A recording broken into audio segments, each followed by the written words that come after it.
Hello friends, welcome to laboratory chemistry. आज मैं आप लोगों को सल्फ्यूरिक एसिड के बारे में बताने वाला हूँ। तो इसमें बताने वाला हूँ क्या सल्फ्यूरिक एसिड के रिलेटेड में सारा टॉपिक क्लियर करने वाला हूँ। सबसे पहले मैं इसमें बताऊंगा आप लोगों को लेविस डॉट इसका क्या होने वाला है, इसका स्ट्रक्चर क्या होगा, उसके बाद इसमें पाई बॉन्ड कितना होगा, सिग्मा बॉन्ड क्या होगा, इसका हाइब्रिडेशन क्या होगा, इसका ऑक्सीडेशन नंबर क्या होगा और इसका जियोमेट्री और शेप क्या होने वाला है। सबसे पहले इसका फार्मूला आप लोग जान लीजिए और फार्मूला आप लोग को पता ही होना चाहिए। तो इसका फार्मूला जो होने वाला है ये होगा H2SO4। ठीक है। अब इसका लेविस डॉट देख लीजिए। ठीक है, इसका लेविस डॉट क्या होने वाला है। लेविस डॉट को हम दूसरों वर्ड में बोल सकते हैं इलेक्ट्रॉन डॉट इलेक्ट्रॉन डॉट भी बोल सकते हैं। ठीक है। तो इसमें सबसे पहले क्या होता है कि लेविस डॉट जब निकाला जाता है तो सबसे पहले जो सबसे बड़ी एलिमेंट होता है उसको सेंटर में रखा जाता है। सबसे बड़ी एलिमेंट कौन, यहाँ पे सल्फर है। तो सल्फर को हम लोग सेंटर में रखेंगे, यानी यहाँ पे रख दिया मैंने सेंटर। ठीक है, यहाँ पे रख दिया मैंने। अब ऑक्सीजन कितना है, 4 है। तो ऑक्सीजन को 4 को जो किनारे किनारे से मैं ले लेता हूँ, यहाँ पे ऑक्सीजन किनारे से ले लिया। ठीक है, ऑक्सीजन किनारे से ले लिया। हाइड्रोजन कितना था, हाइड्रोजन 2 है, तो मैंने हाइड्रोजन को 2 यहाँ साइड से ले लिया। ठीक है, ये हो गया आपका लेविस डॉट स्ट्रक्चर। अब देखते हैं इसका थोड़ा समझ लीजिए लेविस डॉट के बारे में क्या होता है। लेविस डॉट बोलते हैं क्या, जो इसमें इलेक्ट्रॉन होता है ना, जो इलेक्ट्रॉन इसमें होता है आउटर मोस्ट इलेक्ट्रॉन, वो इसमें लिया जाता है और जितना सारा एलिमेंट है वो स्टेबल होना चाहता है। स्टेबिलिटी का मतलब क्या होता है, तो स्टेबिलिटी का क्राइटेरिया होता है कि ऑक्टेट को पूरा करना। अब बोलिए सर ऑक्टेट का पूरा करने का मतलब क्या हुआ, तो हमेशा जो आउटर मोस्ट इलेक्ट्रॉन होता है वो हमेशा 2, 8 या तो फिर 18, 36 ये रखना चाहता है हमेशा। अगर ये एलिमेंट रख लेता है तो मतलब वो स्टेबल हो गया, माने वो किसी के साथ ये क्या बोलते हैं रिएक्शन नहीं करेगा, मैंने स्टेबिलिटी अपना लाया। जिस तरह से आदमी स्टेबिलिटी होता है जब उसके पास जॉब आ जाता है और 30-40 की उम्र के बाद हो जाता है वो स्टेबिलिटी, इस तरह से एलिमेंट को भी स्टेबल होना चाहता है। ठीक है, तो ये क्या एक्चुअली में होगा, देखिए इसके पास कितना है आउटर मोस्ट इलेक्ट्रॉन होने वाला, तो इसके पास 6 होता है। ठीक है, 6 होता है तो मैंने 6 लिख दिया यहाँ पे। ठीक है, 6 हो गया। उसके बाद इलेक्ट्रॉन ये क्या बोलते हैं ऑक्सीजन के पास कितना, तो ऑक्सीजन के पास भी 6 होता है। तो इसका देखिए यहाँ पे मैंने 2 ले लिया, इधर ले लिया, इसका भी 6 हो गया। इसके बाद ये इसके पास कितना, तो इसके पास एक्चुअली में कितना होता है, 1 होता है। ठीक है ना, ठीक। इसके पास कितना होगा, इसके पास भी 6 होगा। ठीक, इसके पास कितना होगा, इसके पास भी 6 होगा। और ध्यान दीजिएगा आप लोग। ठीक है, अब यहाँ पे देखिए इसके पास कितना, 2 यहाँ पे ले लिया, 2 यहाँ पे, 2 2 4 2 6। ठीक है, अब क्या करेगा, अपना ऑक्टेट पूरा करने के लिए क्या करेगा, लोगों के साथ ओवरलैपिंग या तो कम्बिनेशन करेगा। ठीक है, तो एक्सेप्शन केस में सल्फर सिर्फ आता है जो लेविस डॉट स्ट्रक्चर के अनुसार ये जो है अपना 12 ऑक्टेट को पूरा करता है। ठीक है ना, तो 12 ऑक्टेट यहाँ पे लिखेंगे। देखिए ये क्या करेगा, सबसे पहले इसके साथ लेगा, इस तरह से लेगा, ये सल्फर का हो गया। ऑक्सीजन कितना होता है यहाँ पे, ऑक्सीजन के पास कितना है, ऑक्सीजन के पास 6, कितना घट रहा है, 2 घट रहा है, तो यानी 6 2 8 हो जाएगा। तो 1 से लिया अपना 6 7 हुआ, 1 इसके 8 हो गया। अभी ऑक्सीजन क्या करेगा, ऑक्सीजन इसके साथ कितना, यहाँ पे कितना है इसके पास 6, 2 और लेगा तो इसके पास 8 हो जाएगा। तो सल्फर से 2 लेगा तो इसका भी 8 हो गया। इसके बाद इसको देखिए, इसके पास किसके बाद देखिए, इसके पास कितना है, तो इसके पास 6 है, तो 6 है तो 1 इससे लेगा 7 होगा, 1 इससे लेगा तो 8 हो जाएगा। ठीक है, इसका भी 8 हो गया। अब देखिए ये जो ऑक्सीजन ये इसी तरह ये भी लेगा, 6 2 8, इसका भी 8 हो गया। अब ये हाइड्रोजन के पास कितना, एक और लेगा तो इसका भी ऑक्टेट पूरा हो जाएगा, यानी 2 हो जाएगा, तो ये भी आपका 2। इसके बाद इससे भी लेगा एक हाइड्रोजन, तो इसका 2 हो गया। तो ये लेविस डॉट हो जाएगा। अब इसका लेविस डॉट स्ट्रक्चर कैसे बनेगा, तो थोड़ा देख लीजिए।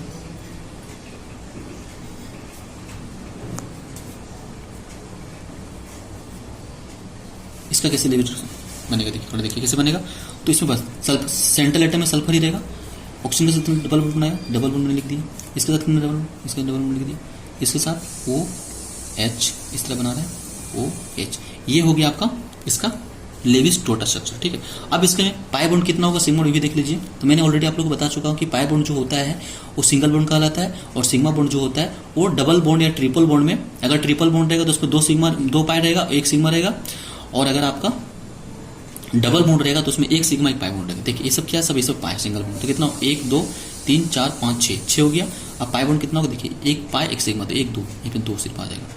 ये हो गया आपको। ठीक है, अब इसका हाइब्रिडेशन क्या होगा, तो हाइब्रिडेशन के बारे में भी आप लोग को ऑलरेडी बता चुका हूँ। हाइब्रिडेशन क्या होता है, तो हाइब्रिडेशन जो पार्टिसिपेट करता है, कौन कौन पार्टिसिपेट करता है, तो यहाँ पे हाइब्रिडेशन जो मैं निकाल रहा हूँ सल्फर एटम का निकाल रहा हूँ, ध्यान दीजिएगा। ठीक है, सल्फर एटम का हाइब्रिडेशन निकाल रहा हूँ। ठीक है, तो इसमें जो होने वाला है, क्या होने वाला है, तो हाइब्रिडेशन में पार्टिसिपेट कौन करता है, सिर्फ सिग्मा बॉन्ड पार्टिसिपेट करता है, ये डबल बॉन्ड पार्टिसिपेट नहीं करता है। माने ये पाई बॉन्ड जो होता है वो पार्टिसिपेट नहीं करता है, एक्चुअली में सिर्फ सिग्मा बॉन्ड पार्टिसिपेट करता है। तो सेंट्रल एटम कौन है, सल्फर, उसका मैं हाइब्रिडेशन निकालने वाला। देखिए 1 2 3 4, तो कितना हो गया, sp3 हो गया।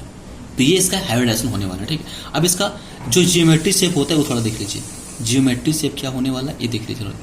तो जियोमेट्री जो इसका होगा थोड़ा देख लीजिए। एक्चुअली में देखने से पता चल रहा है सल्फर में, देखिए 1 2 3 4, तो 4 का मतलब क्या होता है, टेट्राहेड्रल हो जाएगा, टेट्राहेड्रल इसका स्ट्रक्चर हो गया। ठीक है, इसका शेप हो गया। अब इसका स्ट्रक्चर अगर बोला जाए किसी ने बोला नहीं तो इसका सब शेप जो बनेगा, माने एक्चुअली में ये जो है ना ये इनऑर्गेनिक कंपाउंड है, ठीक है ना, इनऑर्गेनिक कंपाउंड। तो इसका शेप जो बनने वाला है, स्ट्रक्चर जो बनेगा, शेप तो ये टेट्राहेड्रल ज्योमेट्री शेप जो ये हो गया। अब इसका स्ट्रक्चर जो बने सेंट्रल एटम है कौन, ये, ठीक है। अब इसके बाद देखिए ये आपका हो गया ऑक्सीजन, ये भी आपका हो गया ऑक्सीजन, ठीक है। और एक हाइच को, ये OH को मैंने यहाँ ले लिया और एक OH को मैंने यहाँ लिया, टेट्राहेड्रल से बन गया। अब इसमें बॉन्ड एंगल जो बनने वाला है इसका, थोड़ा बॉन्ड एंगल भी देख लीजिए।